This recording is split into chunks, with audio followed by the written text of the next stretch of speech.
Police का जो budget है उसमें एलोकेशन तकरीबन 1000 करोड़ रुपए के करीब बढ़ा दी गई है।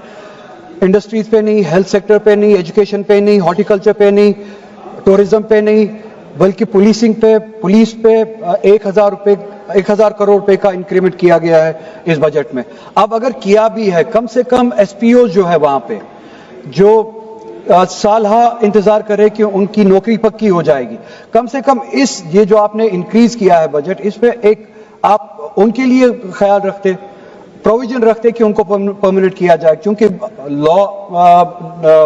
होम डिपार्टमेंट इस वक्त गवर्नमेंट ऑफ इंडिया के पास है, law and order government of India के पास है, ये डिसीजन ये खुद ले सकते हैं। अगर अब पुलिसिंग के लिए पैसे बढ़ाए ही आपने, क्या ये कश्मीरियों को डंडा मारने के लिए पैसे बढ़ाए या कुछ सहूलियत देने के लिए? अगर सहूलियत देने के लिए तो पुलिसिंग के जरिए जो एसपीओज है कम से कम वो इंसेंटिव देते, आप वो प्रोविजन रखते, आप उनके लिए आप उनकी जॉब जो है परमानेंट करते। ऐसे सिग्निफिकेंटली डिक्रीज किया गया बजट एलोकेशन में जम्मू कश्मीर के हवाले से, तकरीबन 1000 करोड़ रुपए का डिक्रीज किया गया। इसका जवाब अभी भी नहीं मिला, बजट के स्पीच में भी नहीं मिला, रेस्पॉन्स में भी नहीं मिला कि ऐसा क्यों किया गया, जबकि जम्मू कश्मीर जैसा कि आप जानते हैं लॉकडाउन से पहले भी लॉकडाउन से गुजरा है। 2019 में जब 370 हटाया गया, एक साल तक वहां पे गवर्नमेंट इम्पोज्ड लॉकडाउन था, तो हर कोई इंडस्ट्री, हर कोई सेक्टर जो है वो मुश्किलात से गुजरा, लॉकडाउन से गुजरा, फिर उसके बिजनेस बंद हुए, उसके बाद कोरोना का लॉकडाउन हुआ। तो ये जो कंपनसेट होना चाहिए था, कंपनसेट करने के बजाय एलोकेशन जो है पिछले साल से 1000 करोड़ रुपया कम हुआ।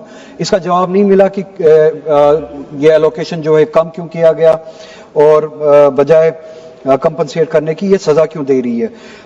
जम्मू कश्मीर जैसा कि आप जानते हैं 370 हटाने के बाद आज तक इन 5 सालों में पहली बार अनएम्प्लॉयमेंट रेट मुल्क में सबसे ज्यादा है जम्मू कश्मीर में।